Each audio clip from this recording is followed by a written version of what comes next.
Hallo und ein fröhliches Willkommen aus der Quantum Storm Star Wars Collection. Schaut mal, was der Osterhase uns hier vorbeigehoppelt hat. Es ist das 2025 herausgekommene Set in der The Vintage Collection, und zwar The Streets of Mos Eisley. Ob uns der Osterhase uns hier einen Gefallen getan hat oder uns ein ganz schönes Ei gelegt hat, das gucken wir uns jetzt an. Macht's euch bequem, viel Spaß und los geht's!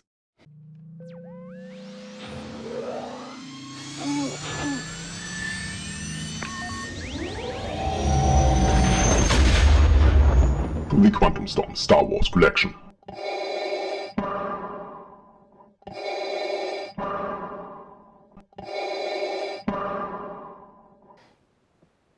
Wie der Name schon sagt, soll dieses Set die Straßen von Mos Eisley darstellen. Dem geneigten Betrachter mag aber auffallen, dass ungefähr hier, ich muss mal ganz kurz nachgucken, ja, da ein Türdruide dargestellt worden ist an einer Haustür. Und das haben wir so in A New Hope eigentlich ja nicht gesehen.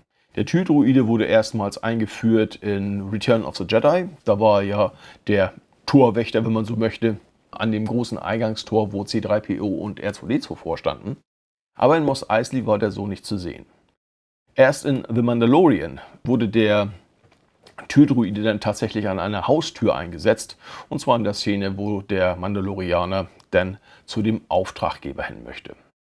Wo man dieses Set also jetzt verorten möchte, das sei jedem selbst überlassen. Gesagt sei nur, so ganz filmakkurat ist es dann natürlich nicht, wenn man die ganze Sache schon Streets of Mos Eisley nennt. Man könnte sogar sagen, dass dieses Set so gar nicht zu sehen war, also in der Konstellation nicht. Es gibt sicherlich Einheiten, die hier und da mal zu sehen waren, aber ich würde dieses Set mehr oder weniger als Best-of von Mos Eisley definieren wollen, weil, wie gesagt, das Set ist so in der Form nicht zu sehen. Wir werden nachher ein paar Detailbilder von diesem Set betrachten. Da werde ich natürlich auch wieder so ein paar Real-World-Bilder mit einbauen. Und da werden wir schon sehen, ja, Teile davon findet man im Film wieder, aber eben, wie gesagt, nicht das ganze Set. Kommen wir auch nochmal zur Box. Die Box hat ein recht gefälliges Design. Schade ist natürlich wieder hier, dass hier der Aufdruck ist, also es ist kein Aufkleber, sondern Aufdruck, dass da eine Figur enthalten ist. Ist ein bisschen schade, weil für mich persönlich zerstört so ein Aufdruck immer schön so ein Design einer Box. Die Frontseiten, die wir hier haben wir das überhaupt richtig? Ja. Die zeigen natürlich so ein paar Dekorationshinweise oder wie man das Ganze aufstellen kann. Das gleiche gilt natürlich dann auch für die Stirnseiten. Haben wir hier auch nochmal, also ein Dekorationshinweis, genauso wie hier. Hier wird auf der Seite gezeigt, dass man, wenn man sich zwei Sets kauft, natürlich eine größere Hausfront bekommt. Naja, wer hätte es gedacht. Ansonsten ist an der Box so nichts Spannendes dran. Messen wir sie kurz aus. Dazu habe ich hier natürlich wieder das Messwerkzeug der Wahl. Und dann haben wir in der Breite 44,5 cm, in der Höhe 26 cm und in der Tiefe haben wir 8 cm. Für jeden, der sie ausstellen möchte, weiß jetzt, ob er sie in den Schrank reinbekommt oder nicht. Tja, dann wollen wir auch mal sehen, was in der Box drin ist. Kommen wir also zum Unboxing. Habe ich mir schon mal Cutter bereitgelegt und werden die Box jetzt einmal öffnen.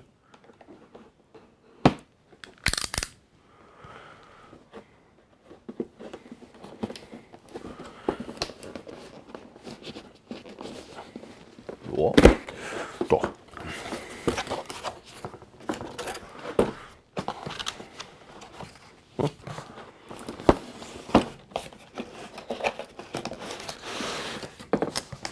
So, und da hätten wir den Inhalt der Box schon. Dich können wir mal kurz wegstellen. Ja, und es begrüßt uns Einzelteile sowie die Fassadenelemente.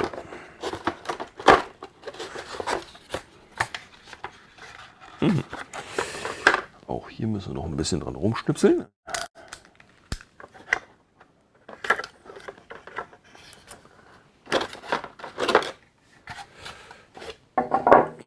nicht gleich ganz auspacken.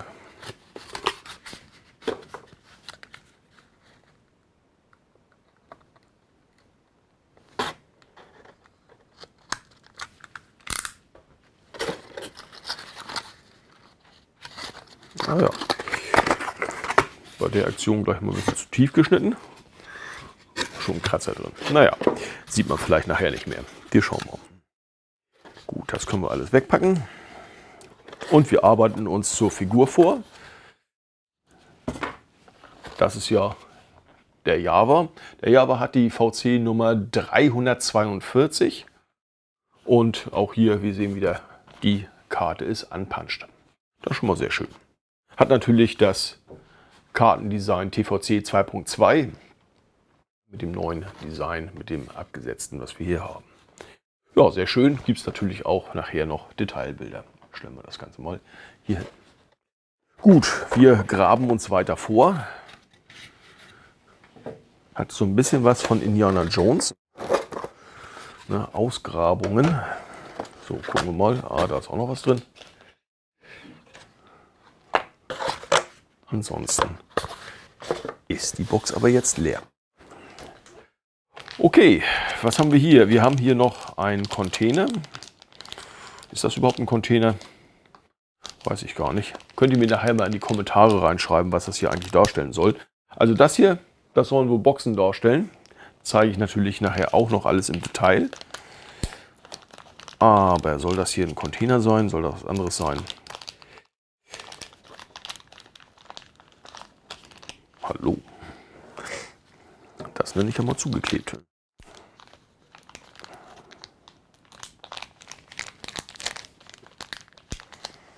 Naja.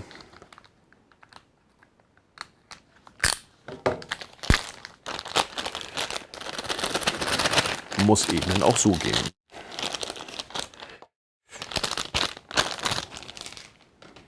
So, was haben wir hier noch? Ah, in der Tüte befindet sich der Türdruide.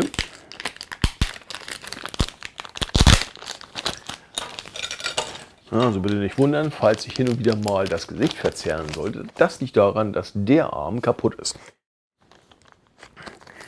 Aber fürs Tütenaufmachen wird es gerade noch reichen. Okay, dann haben wir hier nochmal so eine Tonne, was auch immer das sein soll. Dann haben wir hier ein Element, sieht so ein bisschen aus wie so ein Luftansaugstutzen. Soll es vielleicht auch sein, man weiß es nicht, aber das ist hier alles mit drin. So, Türdruide haben wir hier auch.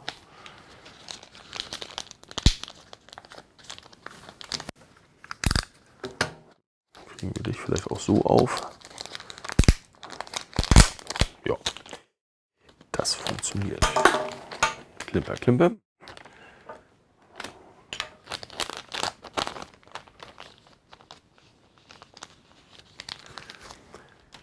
Und damit hätten wir alles aus den Tüten respektive aus der Box befreit. Man sieht hier, die kleineren Boxen kann man natürlich auch aufmachen. Kann man mit dem hier irgendwas Spannendes anstellen. Naja, ist ja Ostern, könnte ja ein Überraschungsei sein, aber nein. So wie ich das sehe, kann man doch. Es sagt Knack, wenn es Knack sagt, kann man auch aufmachen. Doch ein Überraschungsei. Kann man die kleinen Boxen noch reinpacken? Ja, könnte man machen, macht aber keinen Sinn. Okay, also haben wir hier irgendwelche gearteten Boxen. Eine Tonne, eine Eimer, wie auch immer geartet. Dann haben wir hier noch den Luftansaugstutzen. Und hier haben wir dann noch die Tür. Hier kommt der Droide dran. Können wir uns schon mal angucken, was da passiert. Also Droide wird angesetzt. Tja, das hast du gedacht, ne? Droide wird angesetzt.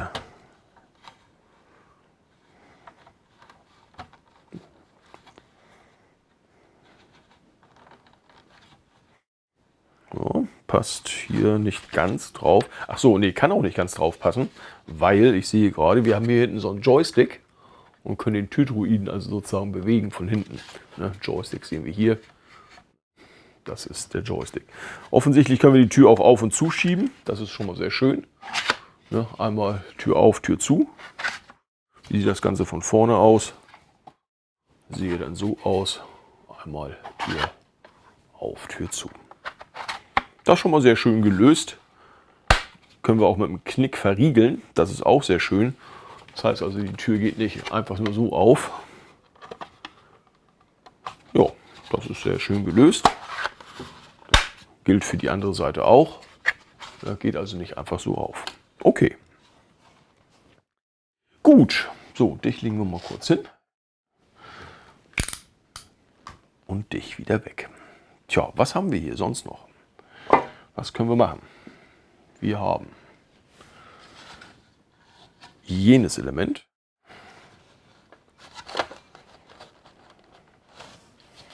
Könnte man so ansetzen. Wir haben dieses Element. Kann man so nicht hinwerfen. Kann man so ansetzen. So, wozu haben wir das Ganze? Gute Frage, nächste Frage. Legen wir das noch mal kurz beiseite. Begriffen. Dieses Element ist die Treppe. Jetzt ist natürlich nur die Frage, wie rum soll es werden? Kann es in beide Richtungen? Ja, könnte in beide Richtungen. Das heißt, wir können uns hier entscheiden, ob wir vorne die Treppe haben wollen, die hier diese beiden Seitenbegrenzungen hat, oder ohne Seitenbegrenzung. Dann haben wir hier so eine flache Tür. Ja, das ist schon mal sehr schön. Hat natürlich auch den Vorteil, dass es nicht mehr ganz so einfach umkippt, was auch schon sehr schön ist. Bei diesem Element hier sehe ich gerade, gibt es einen Nachteil. Nachteil ist, hier haben wir die Befestigungsnoppen, haben wir hier natürlich auch nochmal. Und wenn wir das einfach so anstecken, was wir können, tja, dann gucken uns hier aber leider die Befestigungsnoppen entgegen. Und könnte man natürlich sagen, dafür haben wir wahrscheinlich ihn hier, dass wir das verdecken können. Ist das auch wirklich so? Oder stelle ich mir das gerade in meinem jugendlichen Leichtsinn nur so vor? Gucken wir mal.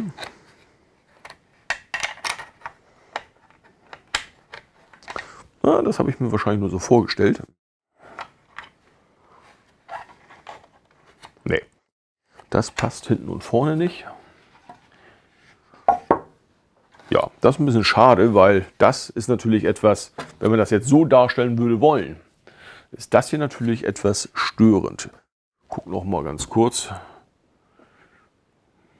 Naja, das haben die natürlich auf der Box hier, sind die das sehr elegant umgangen, indem sie das nicht so festgemacht haben, sondern sie haben das Ganze so festgemacht. So ist es dann auch auf der Box dargestellt.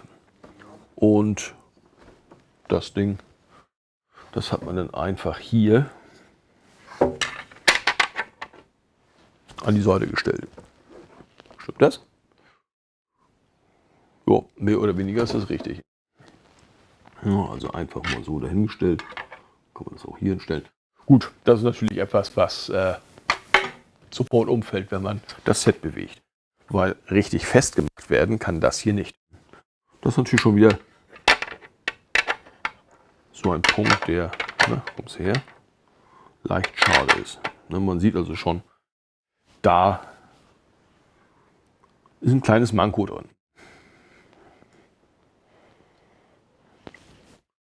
Und so soll das Ganze dann aussehen. Das wäre dann das ganze Set, wenn es dann auch aufgebaut ist.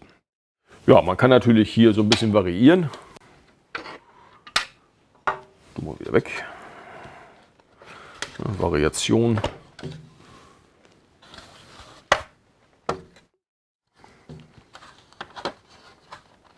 Klar, man kann das Ganze auch so rum machen. Je nachdem, wie man das gerne haben möchte. wird man das Ganze hier einmal aufbauen können. Könnte das Ganze theoretischerweise natürlich auch so machen. Aber auch nur wirklich sehr theoretischerweise, dass man hier einen T draus baut. Hat aber zum Nachteil, dass die hintere Seite natürlich konstruktionsbedingt nicht ganz so schön ausgebaut ist. So, ich nehme das alles mal wieder weg. Ja, also ein T könnte man da auch draus bauen. Das würde gehen. Aber höchstwahrscheinlich wird man da besser bedient sein, wenn man das Ganze als Fassade nimmt. Auch so ist es möglich. Ja, das war das Unboxing der Sets. Okay, dann kommen wir jetzt zu den Detailbildern.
Kommen wir zum Fazit. Was halte ich von diesem Set? 73,99 € hat es mich gekostet und grundsätzlich bin ich eigentlich ganz froh, dass wir es bekommen haben. Sicherlich, es gibt ein paar helle und ein paar dunkle Seiten, ne, wie immer bei Star Wars. Die helle Seite ist tatsächlich einmal diese Box. Die ist ganz nett gemacht worden. Hier ist sehr schön Weathering dran. Das wäre dann eine mit der hellen Seiten. Auch die helle Seite ist hier die Tür. Dieses Türelement, dass man das auf und zuschieben kann, dass man es schön verriegeln kann. Finde ich nett gemacht. Dann kommen wir natürlich auch schon wieder zur dunklen Seite. Wenn man das Weathering hier machen kann, da fragt sich der geneigte Betrachter natürlich, warum geht das hier nicht? Ich sag mal, stehen die Boxen irgendwo anders? Ich habe mir Tatooine immer so ein bisschen als dreckig und schmuddelig vorgestellt. Das ist im Übrigen genau dasselbe Problem, was wir hier haben. Auch hier haben wir keinerlei Weathering dran. Das heißt, das sieht alles sehr, sehr sauber aus. Dasselbe Problem hatten wir übrigens beim Armorer's Forge Playset. Da war auch kein Weathering an der Felswand dran. Konnte man sich auch dran stören. Was wiederum nett ist, ist hier der kleine Türdruide, den man hier per Joystick bewegen kann. Das ist natürlich wieder nett gemacht, gar keine Frage. Aber wie gesagt, das Weathering oder das fehlende Weathering, besser gesagt, das stört mich hier doch sehr. Wenn man sich das Playset anguckt, wo seinerzeit Han Solo und Release dabei waren, werde ich nachher nochmal einblenden, da war nicht wesentlich weniger Plastik verbaut worden und es war von der Bemalung her doch deutlich besser als das, was wir hier haben.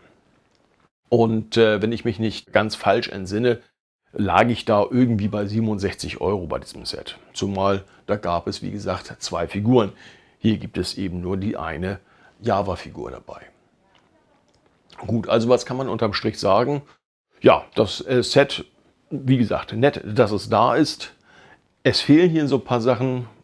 Allen voran das Weathering fehlt.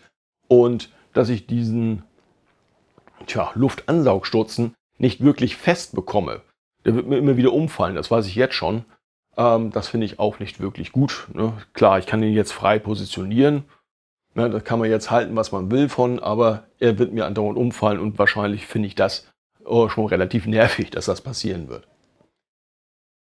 Vorgestellt habe ich mir für dieses Set, dass es hinten an eine Schrankwand rankommt.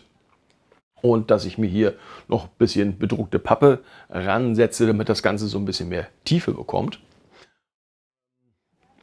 Weil auch klar sein dürfte, das haben wir auch in den Detailfotos oder in den Detailvideos gesehen, die Rückseite ist nicht wirklich schön. Ne? Aber das ist natürlich konstruktionsbedingt, dass die Rückseite natürlich so ein bisschen löchrig da ist. Hätte man das anders machen können? Wahrscheinlich schon.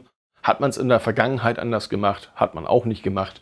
Von daher lassen wir es mal dahingestellt sein. Okay, und damit wären wir auch schon wieder am Ende des Videos angekommen. Ich hoffe, es hat euch gefallen und würde mich natürlich freuen, wenn ihr mir einen Daumen hoch da lasst, beziehungsweise, wenn ihr den Kanal noch nicht abonniert habt, dass ihr mir auch ein Abo hinterlasst. Habt ihr Fragen oder Anmerkungen, schreibt es mir gerne in die Kommentare. Und mit diesen Worten verabschiede ich mich mit sammlerfreundlichen Grüßen aus der Quantum Storm Star Wars Collection. Bis denn und tschüss.